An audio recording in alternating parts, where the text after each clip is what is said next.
शुरू कर रहे हैं functional level strategy.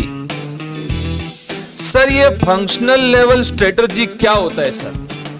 What is this functional level strategy sir? अच्छा, तो सब फंक्शनल लेवल स्ट्रेटजी को समझने का वास्ते, फंक्शनल लेवल स्ट्रेटजी को समझने का वास्ते मैं आपको एक कहानी बताता हूं। आपने तय कर लिया, आपने निर्धारित कर लिया कि आपको 800 में से 600 लाने। कितने लाने हैं 800 में से? कितने लाने हैं 800 में से? 600। अब ये जो 600 आपको लाने हैं, विद ड्यू रिस्पेक्ट, ये लाएंगे कैसे? तो अब मैं इसको टुकड़ों में बांटूंगा।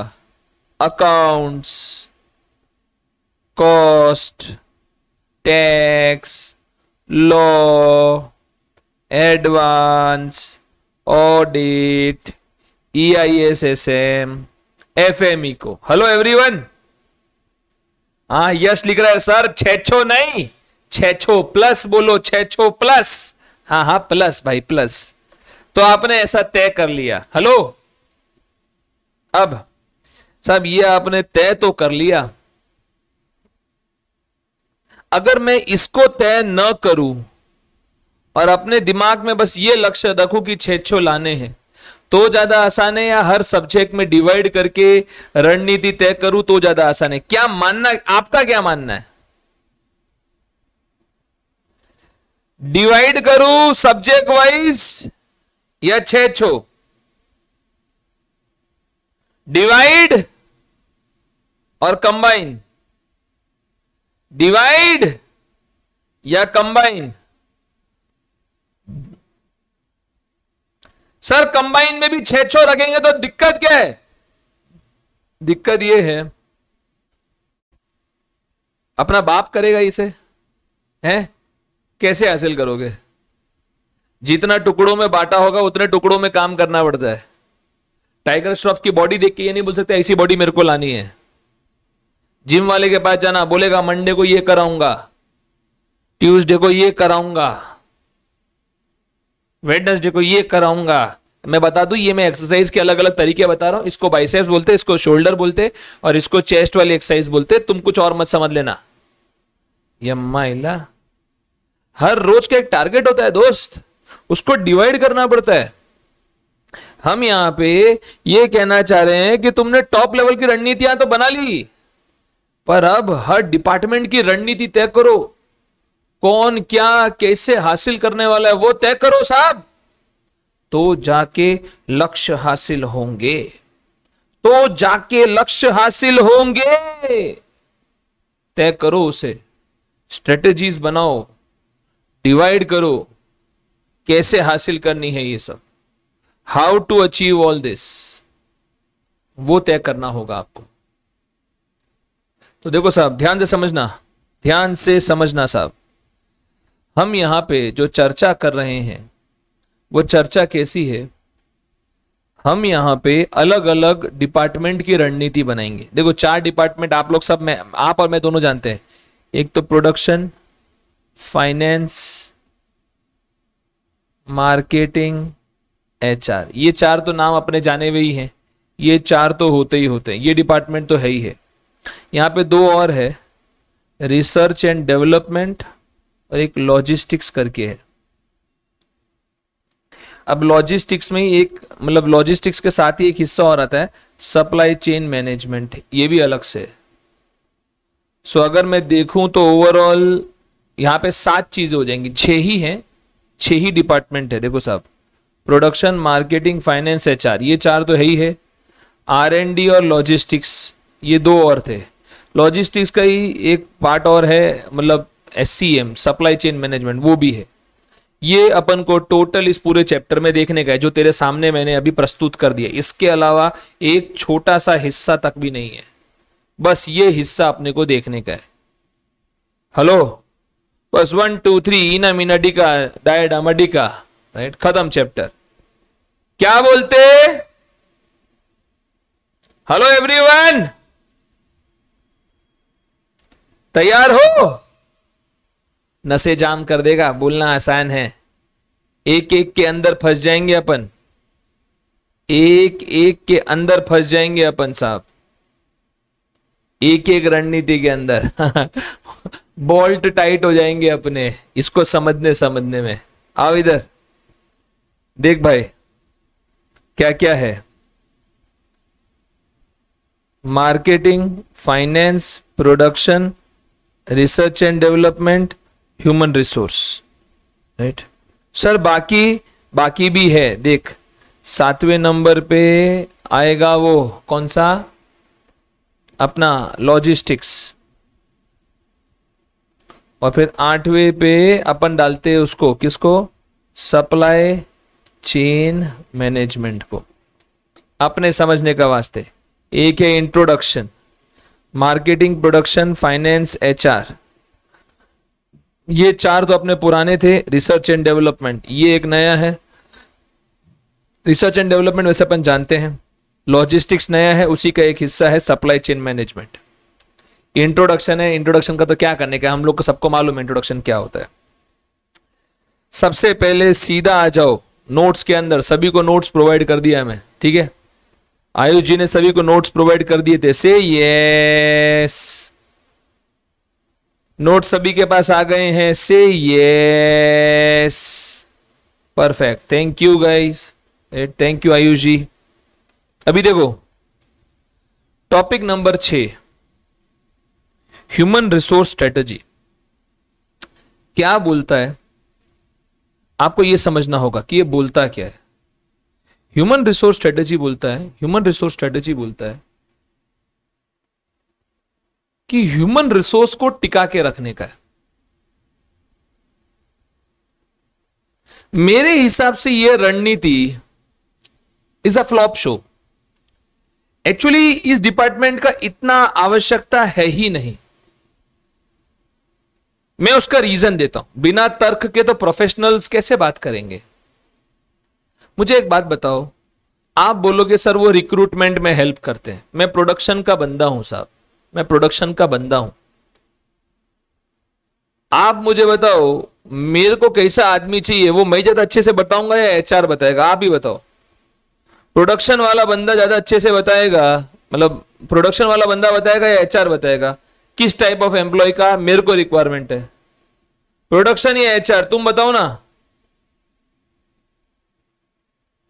एक ही जन बता पा रहा है और कोई बता ही नहीं पा रहा है गजनियों। हर्ष, कार्तिकेय, ये लोग कह रहे हैं एचआर बताएगा, अरे हलवा बताएगा यार। जरूरत मेरी है यम्मा इला, जरूरत मेरी है तो मैं ज्यादा अच्छे से बताऊंगा, दूसरा वाला बताएगा, अनडाउटेबली मैं बताऊंगा। There is no second question. My requirement is there, how can he better understand it, I know much better. तो रिक्रूटमेंट वो जिसका रिक्वायरमेंट है वो ज्यादा अच्छे से करेगा, इसमें कोई दो बात है ही नहीं, दो बात ही नहीं है इसके अंदर, नो डिस्प्यूट्स एट ऑल। सवाल नंबर 2, सर सैलरी तय करने का है, मोटिवेट करने का है। अरे काहे क्या मोटिवेट, पैसा फेंक तमाशा देख, पैसा दूंगा, सुन ले एम्प्लॉई, अच्छा किया पैसों से भर दूंगा तेरा मुंह, और खराब किया बेटा ऐसे सोटे मारूंगा ना कि मारूंगा 10 और गिनूंगा 1। पैसे से बड़ा कोई मोटिवेशन है दुनिया में? आज अगर मैं तुमको कहता हूं कि अगर तुम लोग गोल्ड मेडल ले आए EISSM के अंदर, तो मैं मेरी तरफ से तुमको 5 लाख रुपए देता हूं। एग्जाम्पल है, कहानी संपूर्ण रूप से काल्पनिक है और इसका वास्तविकता से कोई संबंध नहीं है। पर अगर मैं कहता हूं कि साहब मैं 5 लाख रुपए देता हूं, तो क्या 5 लाख के लिए क्या बोलते गोल्ड मेडल लाया जा सकता है कि नहीं?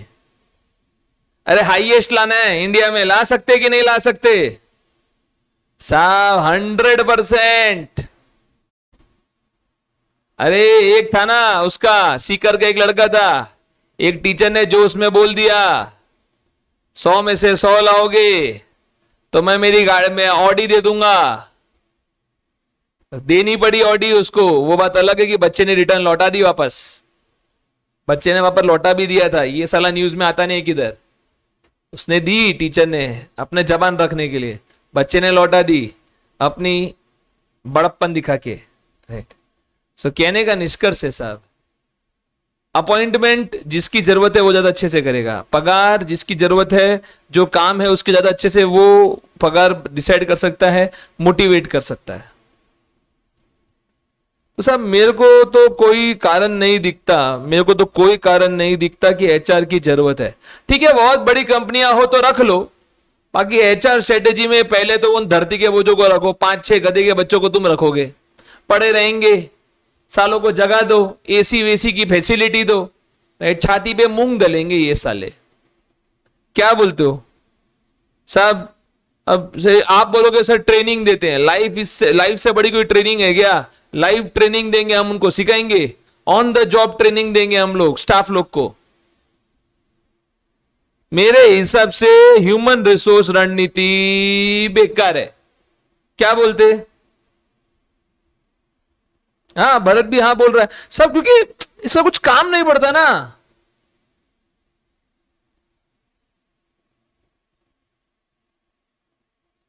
कार्तिकेय को कुछ बोल के बताने का है, बोल के बता भाई, बता।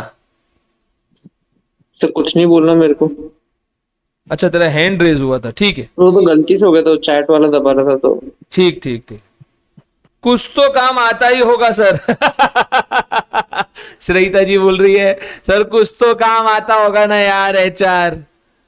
अरे यार देखो, अब देखो क्या होता है, कई बार नहीं होता, वो प्रथा होती है, एचआर को रखो ये वो करेगा। यार ठीक है यार, जैसे आज अपने क्या है प्रथा घर में कि भैया नौकर चाकर होने चाहिए, बर्तन वाली झाड़ू पोछे वाली अलग आएगी। फॉरेन में ये सब नहीं होता है साहब, अब प्रथा है यार, अपन अपने हाथ से क्यों करें ये सब, राइट? तो थोड़ी सी सुविधाओं के लिए अपन ले लेते हैं। तो मेरे हिसाब से प्रथा है, फालतू है साहब। क्या बोलते? अरे हाँ या ना यार, कुछ तो बोलो।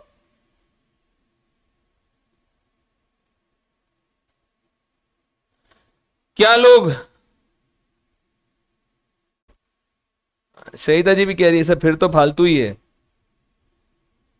यार, पूरा का पूरा दुनिया पागल हो गया यार एचआर स्ट्रेटेजी फिर भी एचआर डिपार्टमेंट रखता है तो। पूरी दुनिया में हर ऑर्गेनाइजेशन में मिलेगा साहब। सब गधे होंगे क्या? देखो गधे हो सकते, इसमें तो कोई दो बात ही नहीं है। सब साहब आप लोग बोलो साहब, अपना इनपुट डालो, अपने टैलेंट को बताना पड़ेगा। सी लोग में बड़ा प्रॉब्लम क्या होती है, फट्टू जैसे होते हैं, वो इंट्रोवर्ट होते हैं। आपको बताना पड़ेगा ना चीज, आप कौन, आपका क्या औकात, क्या नहीं, मैसेज में बताओ ना, गलत सही। बाकी लोग भी कितने लोग गलत लिखते, तो उससे कोई फर्क नहीं पड़ता है, कोई फर्क नहीं पड़ता उससे। बोलो जल्दी जल्दी बोलो। खाली भरत को एज ए रिप्रेजेंटेटिव खड़ा कर दिया है, बाकी लोग को फट्टू घोषित कर दूं मैं?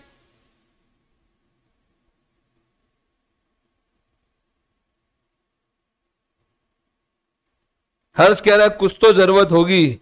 नहीं सर, पायलट ट्रेनिंग भी तो कराते हैं ना, एचआर काम आएगा ना। तो देखो ट्रेनिंग व्रेनिंग भी क्या होता है, आज एक बताऊं सबसे महत्वपूर्ण पॉइंट जो क्रक्स आता है। क्रक्स ये है कि आज एम्प्लॉय को रिक्रूट करने से ज्यादा अच्छे एम्प्लॉयज को टिकाना है दोस्त। एक चीज याद रखना, आज आपकी ऑर्गेनाइजेशन का सक्सेस आपके एम्प्लॉयज कैसे हैं उस पर निर्भर करता है। सही एम्प्लॉयज को रिक्रूट करना आज की मांग है दोस्त, आज की डिमांड है वो, सही एम्प्लॉयज को रिक्रूट करना। It is the need of the hour in today's time. HR strategy, देखो एचआर का अगर आपसे बात करूं ना, तो दो मेन काम आएंगे। एक तो आएगा पेरीफेरल रोल। पेरीफेरल रोल का मतलब होता है सपोर्टिंग रोल। क्या क्या काम है एचआर के सपोर्टिंग में, और दूसरा आता है पेरिफेरल रोल के बाद दूसरा आता है स्ट्रेटेजिक रोल। स्ट्रेटेजिक रोल कहता है रणनात्मक तरीके से एचआर के क्या क्या काम है। तो हम लोग स्ट्रेटेजिक रोल की बात करेंगे, हम लोग पेरिफेरल रोल की बात करेंगे। स्ट्रेटेजिक रोल में है 7 पॉइंट, पेरिफेरल में है 4 पॉइंट। यह है थियरी का महत्व। हमें चीजें याद करनी होगी, पर पहले समझ लेते हैं क्या है क्या नहीं है। ठीक है, तो आज एचआर की जरूरत है। रिक्रूटमेंट आपने कहा कि सर इसमें कोई डाउट ही नहीं है कि जिसकी डिमांड है वो ही करेगा, पर सवाल है कितनी बार। अभी मैं कल ही मेरे पास मेरे एक स्टूडेंट का फोन आया साहब, मैं आपको बता दूं, वैसे पैसा कमा रहे हैं चार्ट अकाउंटेंट्स, इसमें कोई दो बात ही नहीं है।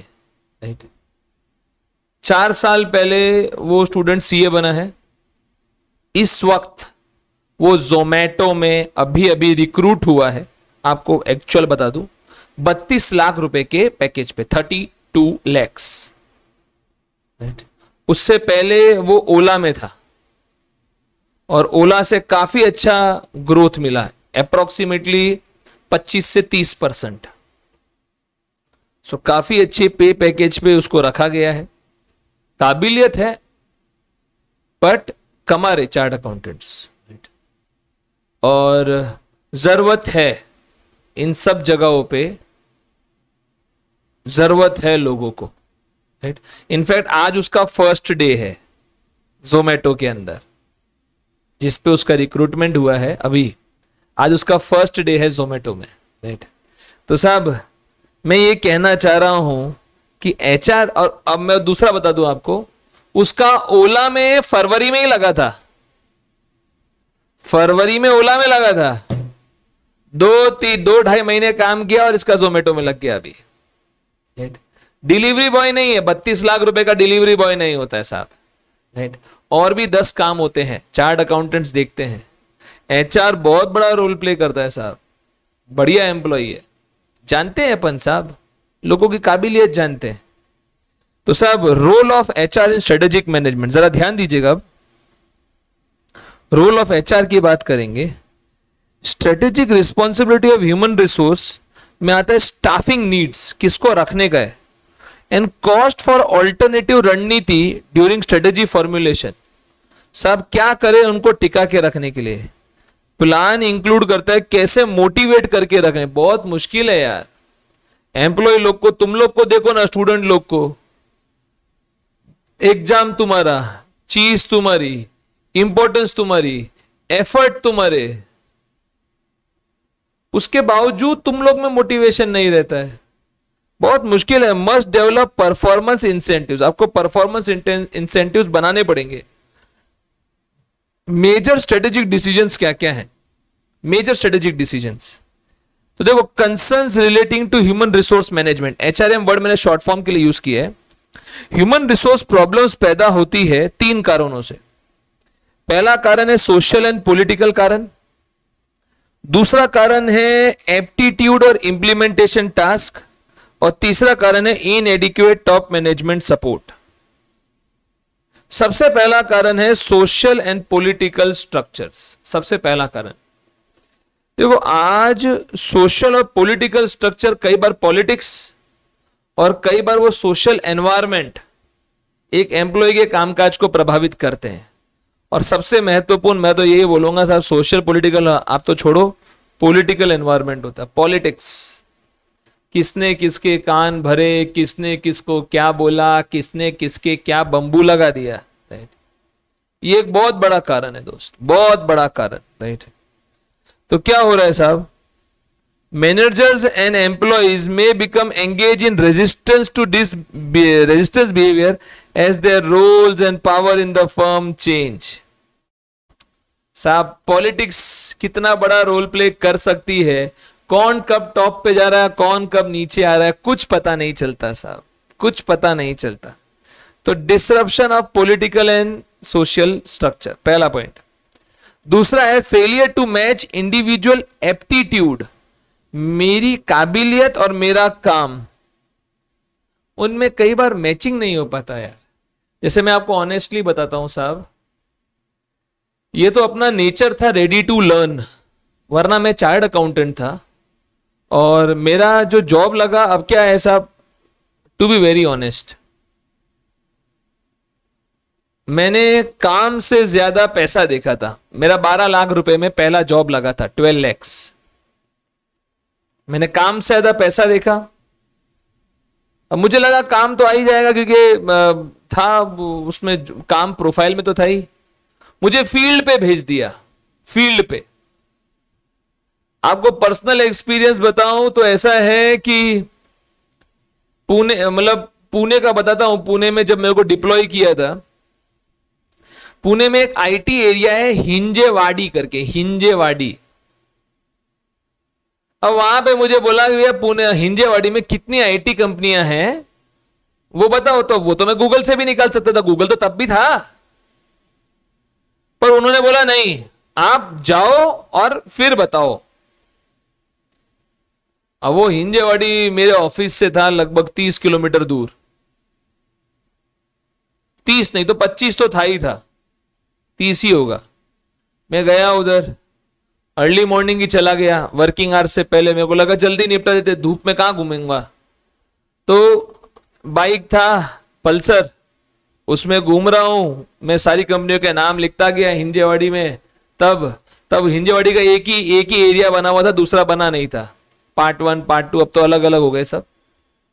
तो वो बना हुआ था, मैंने पूरा लिख लिया, शाम तक सारा लिस्ट लिया है। शाम को मेरे को लगा बॉस को आज का आज ही दे देता हूं तो उसको लगेगा मां कसम एम्प्लॉय में दम है।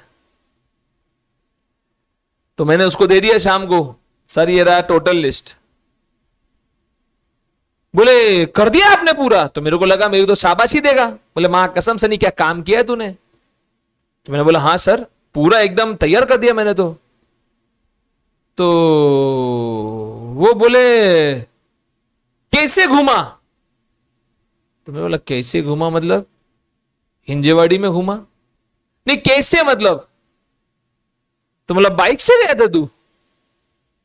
तो मैंने बोला बाइक से गया था मतलब आप लोग गाड़ी अरेंज करके देते हो क्या? मैं तो बाइक से गया। तो बोलता है कि सनी, मेरे को मेरे बॉस ने अंधेरी एरिया में पूरा ये रिसर्च करने को बोला था, 8 दिन पैदल घुमा मैं। तो मेरे को मन में मैं सोच रहा हूं तो तू पागल है, ऐसा मैं मेरे मन में सोचा। पागल, पैदल क्यों घुमा तू? हाँ, फिजिकल एक्सरसाइज कर रहा है, पतले होने के लिए आया कंपनी में। तो यार मैं थोड़ी पागल हूं। फिर मुझे बोलता है कि कल से पैदल घूम और मेरे को एक एक करके डिटेल दे। ना मैं कहां आ गया यार, ये क्या कंपनी का है यार, ये क्या काम है यार, ये क्या प्रोफाइल है यार, बंबू डाल दिए यार मेरे यार। साहब समझना बात को बहुत ध्यान से, गलत नहीं था साहब। आप जब पैदल घूमते हो तो आपको दुनिया अलग दिखती है। और रियल एस्टेट मेरा डिपार्टमेंट था, उसमें ये सब चीजें फर्क गिराती थी। पर उस वक्त जो मैं आज कह रहा हूं मुझे समझ नहीं आया था। अरे मेरे को तो लगा मैं फंस गया यार। फिर मेरी एचआर का फोन आता है मेरे पास, सनी क्या है, कुछ दिक्कत आ रही है क्या? तो मैंने बोला कि यार देखो थोड़ा बहुत मेरे को समझ में नहीं आता, मैं किससे पूछूं, क्योंकि सब मेरे सीनियर ही थे, 21 साल के तो अपन थे यार, तो सब मेरे सीनियर ही थे। तो मैंने पूछा उधर कि भैया क्या कैसे कैसे क्या होगा? तो उन्होंने बताया कि देखो ऐसे ऐसे करना पड़ता है, तो इससे पूछ सकता है तू। मतलब एचआर हमेशा एक स्टैंडिंग पोजीशन में थी, वरना तो मैं साहब मैं तो 3rd डे जॉब चेंज करने के फिराक में आ गया था। सो कहने का निष्कर्ष क्या है, कई बार क्या एप्टीट्यूड, आपकी अंडरस्टैंडिंग, आपकी सोच और आपका काम मैच नहीं करता, क्योंकि अपन ने कभी फील्ड पे काम ही नहीं किया। साला बंद कमरे में सीए का जीवन निकलता है, सर्दी गर्मी और मॉनसून सब कुछ साला रूम में ही निकल जाता है अपना तो, राइट। तीसरा क्या आता है साहब? तीसरा आता है इनएडिक्वेट टॉप मैनेजमेंट सपोर्ट। जब कई बार ये नहीं मिलता ना इम्प्लीमेंटेशन में, तो अपन हार मान लेते हैं यार। जब अपन को ऐसा लगता है यार जब उनको ही नहीं पड़े तो तेरे को क्या लेना देना है यार, छोड़ यार, क्यों लफड़ा पा रहे। तो overcoming HR problems in strategic management is to actively involve as many managers and employees as possible. जितना हो लोगों को इन्वॉल्व करो, साथ में मिलकर डिसाइड करो, सारे डिसीजन उस तरीके से लो, तो इनएडिक्वेट टॉप मैनेजमेंट सपोर्ट लगेगा। इस कारण से दिक्कत आती है एचआर में। तो तीन तो ये प्रॉब्लम देखेगी क्यों एचआर रणनीति लागू करने में दिक्कत आती है। अब अगला आता है रोल क्या है एचआर का इन अचीविंग कॉम्पिटिटिव एडवांटेज। मैंने आपको बताया 2 रोल है। कौन कौन से रोल है? Peripheral role, strategic role. देखो पहले आपको मैं है ना ओरल में समझाता हूं, फिर आपको मॉड्यूल में भी लेके जाऊंगा। देखो 2 रोल है इसके।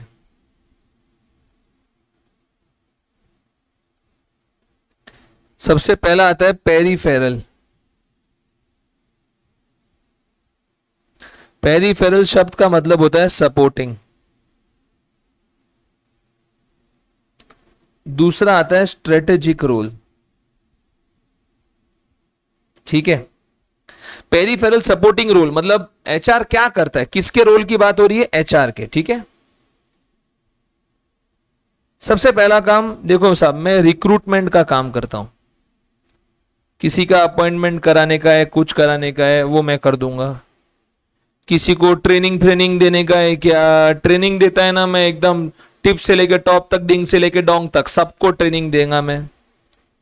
फिर प्रमोशन, राइट, प्रमोशन वाले कामकाज करना, किसको किस बेस पे क्या प्रमोशन, इसको सक्सेशन भी कहते हैं कि किसको प्रमोशन देना है, किस बेस पे प्रमोशन देना है, क्यों प्रमोशन देना है। और चौथा आता है कॉम्पेंसेशन। देख, एक एम्प्लॉय को जरूरत से कम दिया तो वो छोड़ के चला जाएगा, ज्यादा दिया तो इकोनॉमिक्स का रिसर्च कहता है उसकी एफिशिएंसी कम हो जाती है। तो सही मुआवजा देना, राइट, ये हमारा मेन मकसद होता है दोस्त, सही मुआवजा देना। तो ये पेरिफेरल के 4 रोल हुए।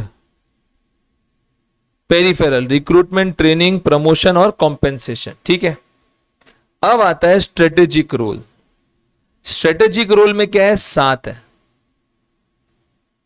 ध्यान से समझना, पहले ध्यान से समझना स्ट्रेटेजिक रोल क्या क्या कहता है।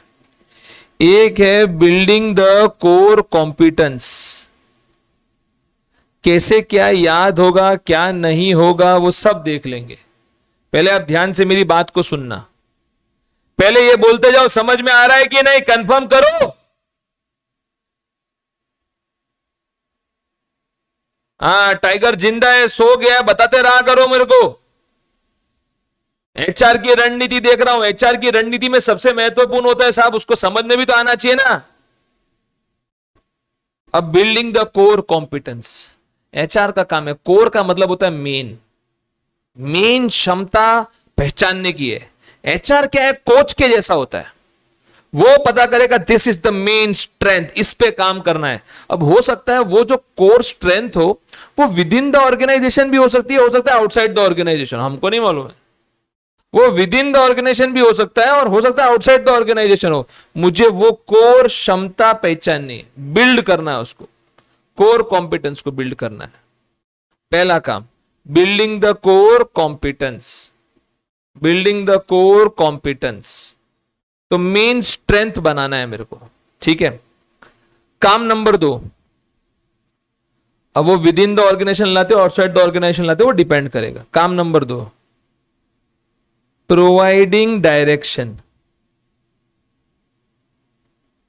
प्रोवाइडिंग डायरेक्शन का मतलब दिशा दिखाना। नेविगेटर का काम करते हैं ना, ईस्ट वेस्ट नॉर्थ साउथ, हाँ या ना? अरे भाई ईस्ट कहां है, कौन सी दिशा में ऑफिस होना चाहिए, राइट? भैया यहां पे एक्शन का काम होना चाहिए, यहां पे मशीन होनी चाहिए, वो सब बताएगा एचआर। अरे भाई वास्तु देखना, हाँ या ना? भरत कह रहा है हाँ सर, वास्तु वास्तु तो देखेगा कि नहीं देखेगा एचआर? हाँ श्रेता भी कह रही है हाँ सर, वास्तु देखने का काम भी उसी का है ना भैया। एचआर उसी को बनाएंगे जिसको वास्तु देखना आता हो। अरे भाई एचआर वास्तु देखना वो सब तो करेगा कि नहीं? क्या भरत यार, पहले अब ना नहीं, तूने हाँ बोला है देख। श्रुति मना कर रही है। अरे श्रुति जी वास्तु नहीं दिखाओगे आप? अरे भाई गलत दिशा में ऑफिस लगा दिया, जल का स्तोत्र कहां से आएगा, जल कहां रखना है, अग्नि कहां होनी चाहिए, पूरा वास्तु, सब कुशल मंगल हो जाएगा।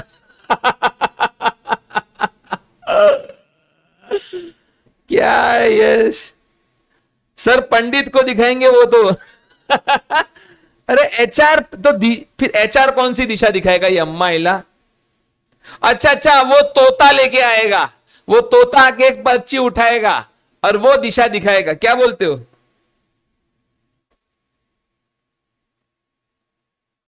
श्वेता जी क्या करेगा? डायरेक्शन, बिल्कुल साहब, मार्गदर्शन करेगा वो। अरे भाई एम्प्लॉय अपना पर्सनल फायदा देखता है, कंपनी का अपना गोल है, हमें क्या करना है, एम्प्लॉय के गोल को कंपनी के गोल के साथ मर्ज करना है। एम्प्लॉय गोल और कंपनी गोल को एक दिशा में लाना साहब, one direction, making organisation goal and company goal in one direction, वो लेके आना, ये हमारा दूसरा रोल होएगा। समझा कि नहीं? समझा कि नहीं? हाँ, तीसरा, facilitate the change. Facilitate the change, देखो साहब, फैसिलिटेट शब्द का हिंदी अनुवाद होता है आसान बनाना। कोई भी बदलाव को अगर तुम्हें लाना है तो तुम्हें उसे आसान बनाना होगा। फैसिलिटेट करेंगे चेंज को, आसान बनाएंगे चेंज को, राइट? देखो साहब, सिंपल सिंपल समझो, फैसिलिटेट करना चेंज को क्या बोलता है कि देखो साहब, अगर अपन को तरक्की लानी है संगठन की तो हमें चेंज को आसान बनाना होगा। और जो एचआर है उसका मकसद यही है कि बदलाव को लाओ, ताकि कोई भी बदलाव हमें लागू करना हो तो उसे लागू करना आसान बनाया जाए। तो फैसिलिटेट आसान बनाएगा चेंज को स्वीकार करना। चौथा आता है diversion of workforce. Diversion of workforce का मतलब क्या होता है? वर्कफोर्स को डिवाइड करो, हिंदू को अलग करो, मुसलमान को अलग कर दो, जैन को अलग कर दो, बुद्ध को अलग कर दो,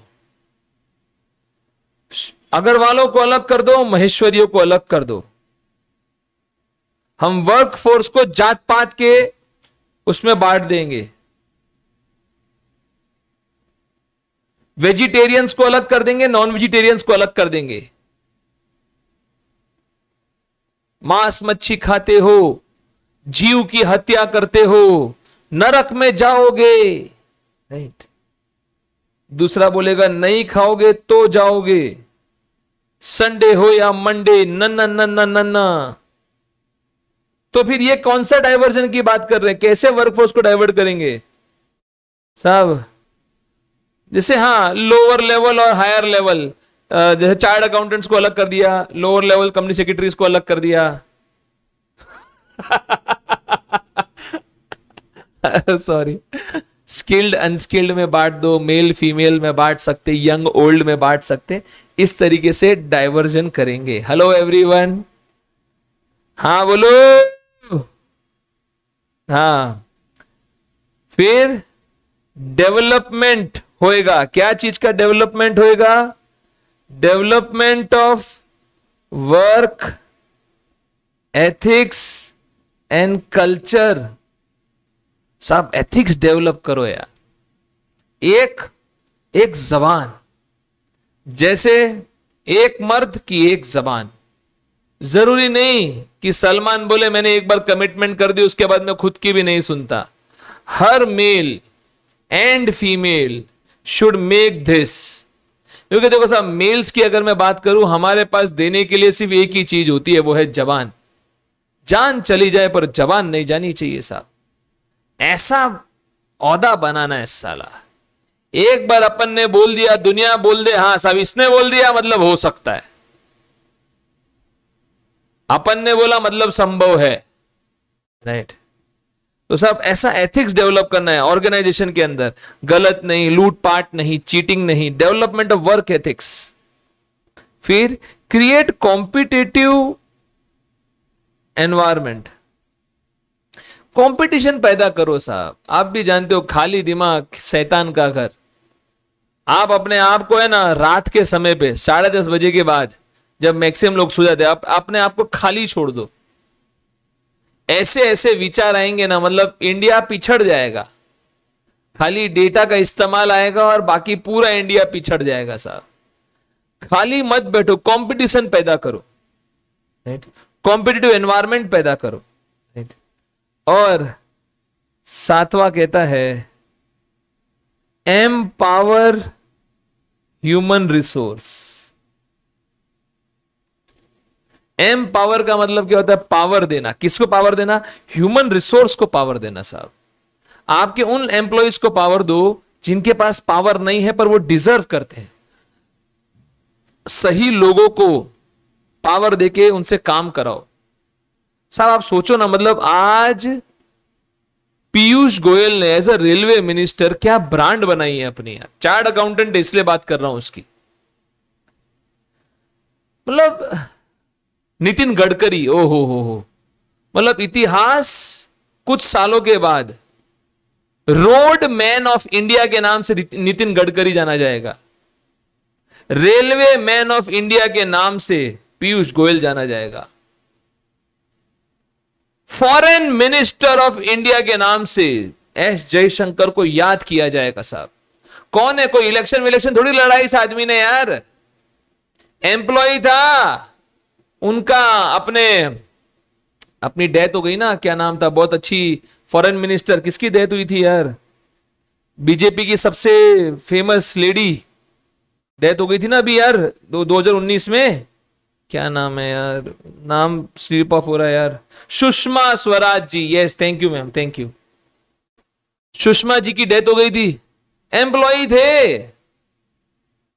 ये अपने एस जयशंकर जी, पर मालूम था मोदी जी को भैया काबिलियत है, अगले में बनाया साहब। काबिलियत के अनुसार एम्पावर करो, उनको पावर देना, उसको एम्पावरमेंट कहते हैं। एम्पावर करो ह्यूमन रिसोर्स को। तो ये 7 रोल है दोस्त, ये 7 रोल है। ये सपोर्टिंग रोल, ये स्ट्रेटेजिक रोल। बस अब बस इसका रीडिंग देखने का है। क्या बोलते हो? तैयार हो गया? खत्म हो गया एचआर। एक रणनीति समाप्त। क्या 2 श्लोक रीड मार जाऊं क्या मॉड्यूल? चलो आओ, फटाफट फटाफट देखते जाते हैं साहब। फटाफट फटाफट देख क्या बोलता है। Well trained and competent workforce can go a long way in helping achieve competitive advantage. Charles Greer ने बोला था, इन ग्रोइंग नंबर ऑफ संगठन human resources are now viewed as source of competitive advantage. Human resource को एक बहुत महत्वपूर्ण माना जा रहा है। There is a great recognition that distinctive competencies are obtained through highly developed and employee skills, distinctive organizational cultures, management processes and systems, right? Greater recognition मिलता है इनको। मतलब आजकल जो एम्प्लॉइज हैं उनको बहुत बड़ा तवज्जो मिलने लग गया है आज, राइट? बहुत बड़ा तवज्जो मिलने लग गया है एम्प्लॉइज लोग को। और एम्प्लॉय को टिका के रखना हमारे लिए बहुत जरूरी है। अब फॉलोइंग पॉइंट्स को ध्यान में रखना पड़ेगा, जिसको पेरिफेरल नाम दिया है। तो points to be kept in mind या पेरिफेरल रोल, 9 नाम हो सकते इसके। पेरिफेरल रोल्स बोल सकते, सपोर्टिंग रोल्स बोल सकते, पेरिफेरल रोल्स बोल सकते, सपोर्टिंग रोल्स बोल सकते। तो फॉलोइंग पॉइंट्स को आपको ध्यान में रखना पड़ेगा। सबसे पहला आता है वही रिक्रूटमेंट, पहला काम, एचआर का पहला काम है, ये काम करना ही पड़ता हर एचआर को, रिक्रूटमेंट करना, ट्रेनिंग देना, अप्रेजल ऑफ परफॉर्मेंस, मैंने बोला था ना प्रमोशन, किसको प्रमोशन मिलना है किसको नहीं मिलना है वो तय करना, और मुआवजा देना। राइट, ये चारों नाम आ गए हैं। मुआवजा, किसको कितना मिलना चाहिए। हेलो, क्या बोलते, क्या बोलते, अरे आ रहा है कि नहीं आ रहा है, बोलना है यार, वापस बताऊं क्या पूरा। हाँ, इसे बोलते रहो बीच बीच में, गुमसुम मत हो जाओ, मैं सुमसुम हो जाता हूं। अरे थियरी है दोस्त, मेरे को एक्टिव चाहिए तुम लोग, सो जाओगे उधर तुम लोग एकदम रेगुलर लेवल पे। आपको क्या लगता है मैं पागल हूं, चिल्ला चिल्ला के बोलता हूं। इधर इधर जितने भी स्टूडियो में मेरे लोग हैं ना, घबरा जाते जब मैं कांस लेता हूं तो। हाँ हाँ हाँ, उनको लगता है मां कैसा माता आ गई मेरे अंदर। पर उनको कैसे समझाऊं मैं कि इधर मेरे सामने मुर्दा लोग बैठे, उनको जिंदा करना पड़ता है बार बार मेरे को। राइट, स्ट्रेटेजिक क्या क्या रोल है, strategic role human resource management का क्या है। अब ये देखो, ये मेरे को है ना इंट्रोडक्शन दे रहे दोस्त, ये मेरे को इंट्रोडक्शन दे रहे दोस्तों, ये मुझे इंट्रोडक्शन दे रहे। सही पकड़े हर्ष। अन्ना ना ना ना ना ना। अच्छा, इसको भी मतलब ये बोलना चाहते हैं, देखो पहले तो, हाँ अभी रोल आने वाला है, थोड़ा समझाते ना यार। पहले क्या होता है, काम चालू होने से पहले फोर प्ले होता है, ये फोर प्ले जैसा है, विद ड्यू रिस्पेक्ट, पढ़ाई के एंगल से देख रहा हूं तो पढ़ाई के एंगल से ये सारा चीज क्या बोलता है। देखो साहब, एचआर जो है ना, ये क्या करता है, ये प्री सिलेक्शन प्रैक्टिस करता है, pre selection practice. Right, HR planning व्लानिंग, पहले सिलेक्ट होने से पहले अपन क्या क्या करेंगे लोगों को रखने से पहले, फिर सिलेक्शन प्रोसेस क्या होगा, किस बेस पे सिलेक्ट होगा, पोस्ट सिलेक्शन प्रैक्टिस, सिलेक्ट होने के बाद हम लोग क्या करेंगे उस एम्प्लॉय के साथ, फिर हम उसको सिखाएंगे, आओ जी दुल्हन अब इनसे मिलो जी, ये है तुम्हारे बॉस साहब, ये तुम्हारी मारेंगे, काम नहीं किया तुमने तो। तो ऐसे करके ऐसे क्या करने वाले हम लोग। तो पोस्ट सिलेक्शन हम उस एम्प्लॉय के साथ क्या करेंगे, सिलेक्शन कैसे करेंगे, प्री सिलेक्शन क्या होगा, वो सारी चीजें तय होती है। अब आता है स्ट्रेटेजिक रोल। कितने रोल अपने, 7 रोल। ठीक है, 2019 मई में आया हुआ है, वेरी इंपॉर्टेंट क्वेश्चन में मार्क करके रख लो साहब, वेरी वेरी इंपॉर्टेंट क्वेश्चन। अब अगर जुलाई में एग्जाम हो जाती है, तीसरी कोई वेव नहीं आती है, और जुलाई के एग्जाम में नहीं आता है, तो आप लिखित मान लो ये नवंबर में आएगा, लिखित मान लो आप। Strategic role very very important. और जो चीज इंपॉर्टेंट होती है हम तो क्या करते, एफएम बजाओ बेड पे पीसी के साथ। 7 पॉइंट है साहब, 7 पॉइंट्स। अभी क्या करूं मैं तुम एफएम बोल रहे हो, मैं कुछ भी बजा सकता हूं, मैं लोगों की बजा सकता हूं। तो ये मेमोरी टेक्निक है, इसका स्क्रीनशॉट लेने का दोस्त। और आगे आ रहा मैं, हेलो दोस्तों, एफएम बजाएंगे बेड पे पीसी के साथ। फैसिलिटेशन ऑफ चेंज, फैसिलिटेशन का मतलब आसान बनाना, मेकिंग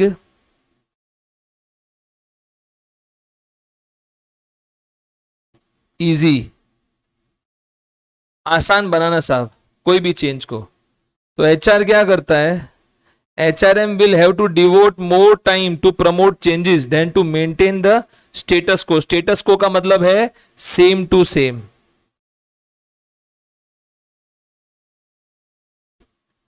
स्टेटस को मेरे को बदलाव लाने पे ज्यादा एफर्ट डालना पड़ेगा, ना कि सेम टू सेम रखने पे। यानी मेरा मेन जोर किस पे होना चाहिए, बदलाव लाने पे होना चाहिए, फैसिलिटेशन ऑफ चेंज। दूसरा, मैनेजिंग वर्कफोर्स, कैसे मैनेज करूं, बहुत मुश्किल हो रही है मेरे को। अरे भाई बांटो ना उसको, मेल फीमेल में बांटो, यंग ओल्ड में बांटो, सीए और सीएस में बांटो, एजुकेटेड अनएजुकेटेड, अनस्किल्ड और प्रोफेशनल में बांटो, सर आप सीएस वालों की इतनी इंसल्ट क्यों करते हो? नहीं नहीं, इंसल्ट नहीं, मैं खुद सीएस हूं। अच्छा है साहब, बहुत बढ़िया कोर्स है। तो साहब वर्कफोर्स को डिवाइड करो, राइट। वर्कफोर्स का मतलब होता है एम्प्लॉइज, ठीक है। अब कोर कॉम्पिटेंस, कोर का मतलब होता है मेन,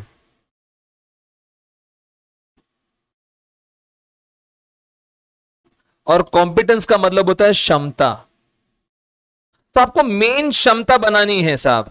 अब एचआर का काम क्या है? HRM has a great role to play in core competence,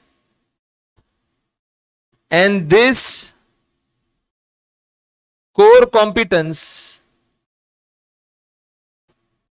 may be from within the organization or outside the organization।